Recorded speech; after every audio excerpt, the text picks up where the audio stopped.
Rohan Taylor.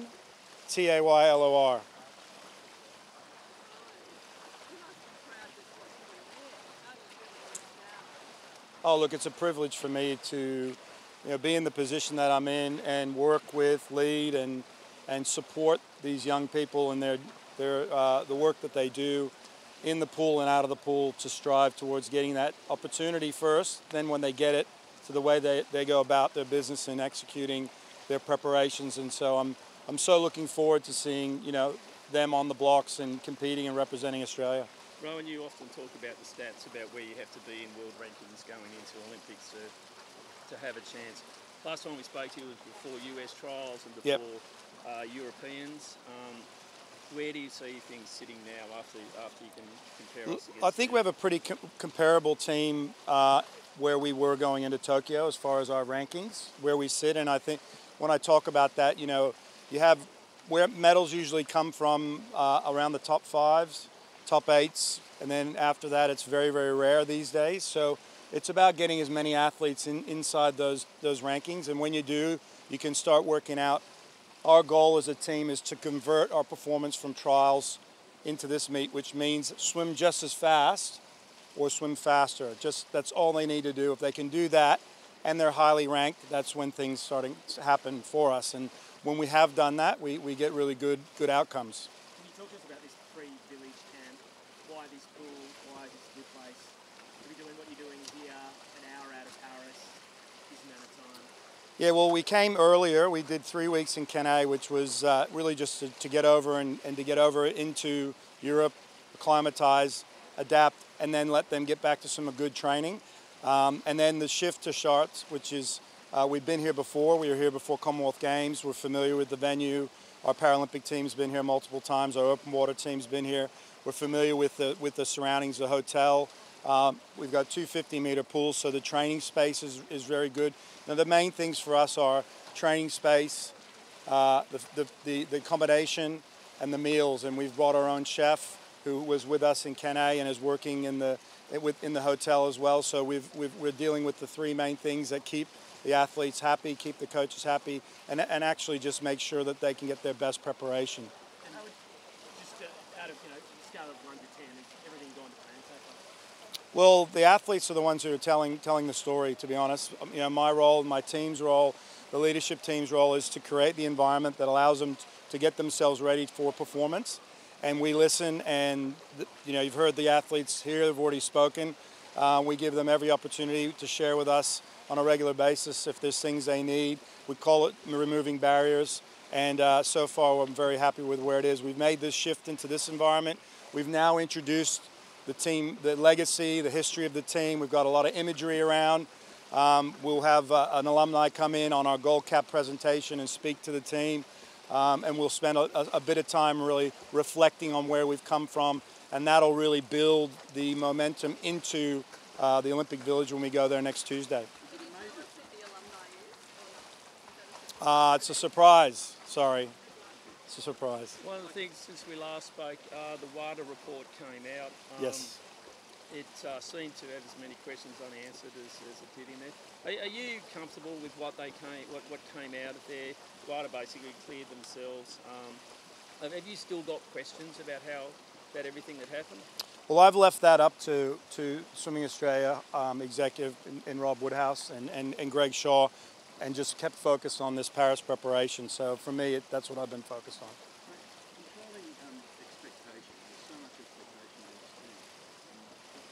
Part of your job is to manage that. You've got to import something that's the best thing. Well, I've said before, this team's earned the expectations. They've earned it through the last, from Tokyo all the way through.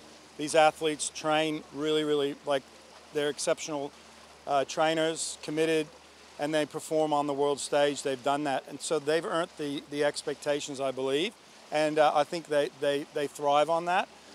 So for me, it's embracing that, and they'll get up and they'll have a crack. Don't worry about that. Do you think it's the best team you've ever seen? Oh, look, from my experiences having been on teams, I've been on some pretty good teams, obviously with Hackett's and Thorpe's and O'Neill's in the early days, and I think it's the kind of team like that, like the late 90s, early 2000s, where you had multiple athletes who could do something special.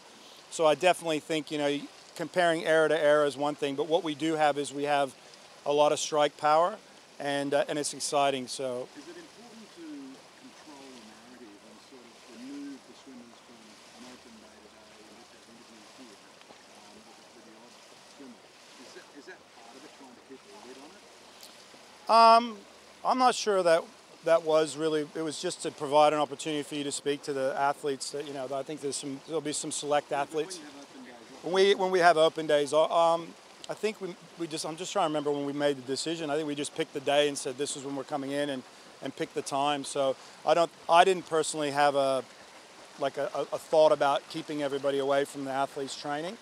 I definitely know that we want to keep as many distractions away from them as possible. So that's a general kind of goal of ours. Yeah. How would you define the rivalry between Australia and the US? Well, I think the Americans are the standard of the sport. So the Americans have been, you know, won the medal count in the Olympics since 1956 was when we topped it. So as far as being the best country, they are, and they deserve it. They've got the depth, they've got the performances. As a whole, in every event, they'll have somebody who can get on the podium. So our athletes have rivals with Canadians, with Great Britain, with China, with, you know, Germany. So the rivalries are within the rivalries. I think when it comes down to relays, obviously we pride ourselves in relays. That's probably where you see a bit more of the team stuff.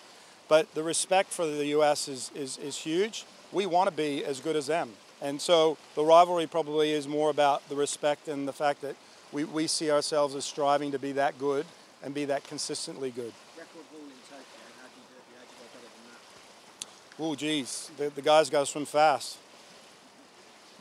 You may no secret you want to win medals in all 7 relays. Yep.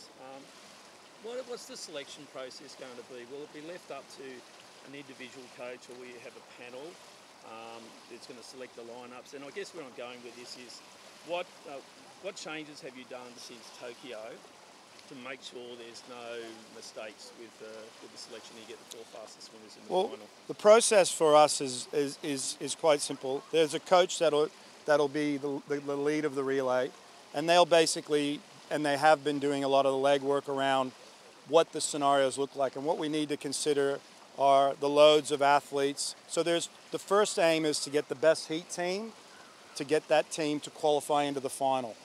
And we have some events where we have a lot of options. So we have to work out those options. And then we have some events where our options are limited, where we might need to go with our A team, and we need to work that through.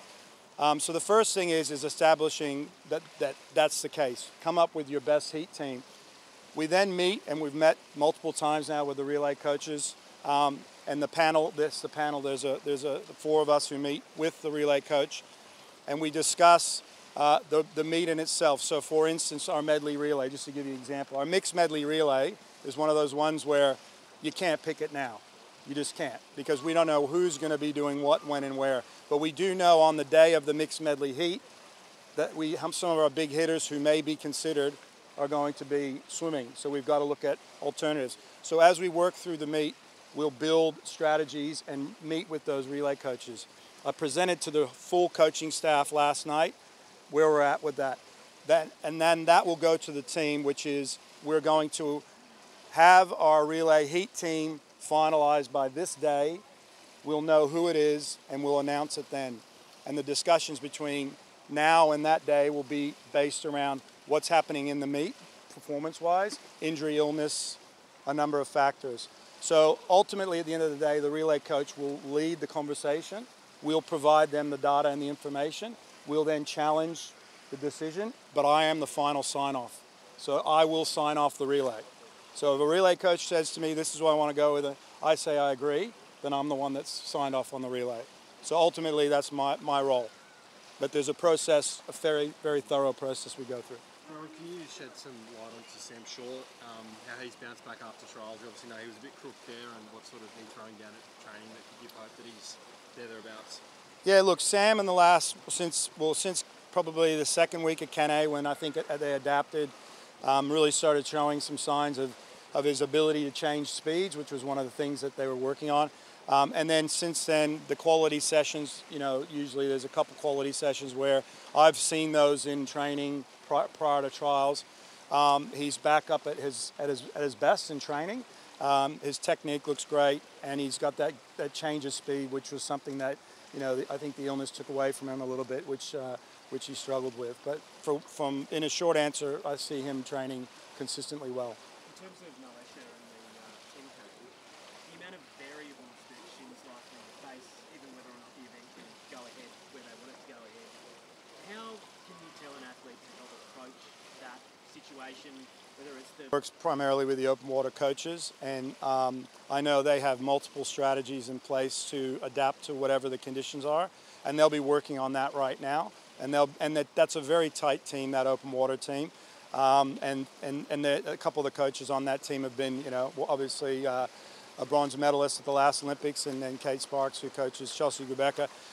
They have strategies in place, so they'll be working on the contingencies and discussing how they'll approach it, how they'll help each other within the race. So they'll have that all worked out. The issue of the cleanliness of the water, how much focus has there been on that? Well, not internally. We're getting information from the AOC. The AOC is getting information from the organizing committee, and they're monitoring that and sharing that through. So, we're trusting that process. And as Mo said, there's a contingency plan, and we're ready for anything. A coaching question. Dean, so he's not the first coach to have two swimmers under his watch who are 1 and 2 in the world going in. From a coaching perspective, how difficult is it? What challenges are there when you coach two people who are 1 and 2, got the same goal, competing against each other? And what do you see from him about how he manages that relationship? Oh, I think Dean just has a really good emotional intelligence skill, which is to understand each person, and he calls it a key. He has the key to each person, and he spends the time with them, the equal amount of time, and works on them. And they've got very different ways that he deals with them, and so he's very good at doing that. He doesn't do it in one fashion. So I think that's the art of what Dean Boxall brings, and he was under Michael Ball, and Michael Ball is a genius at it as well. Their ability to manage their athletes is exceptional, and how they work with them in and out of the water, and I think that's the delicate balance. And at the end of the day, they're both significantly competitive, so they're going to want to be the best. And I think it's about allowing that to be there, but obviously being fair across both people. Yep.